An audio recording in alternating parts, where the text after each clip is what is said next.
Brasileiro da Série B.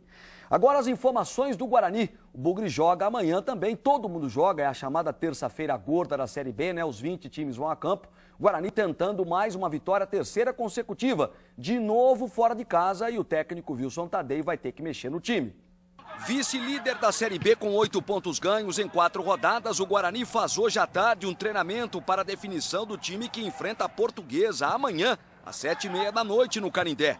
O técnico Wilson Tadei ganhou um reforço com a volta de Dadá, que cumpriu suspensão. Por outro lado, o volante Lucas recebeu o terceiro cartão amarelo contra o Ituiutaba e não vai encarar a Lusa. O substituto deve ser escolhido no treino de logo mais.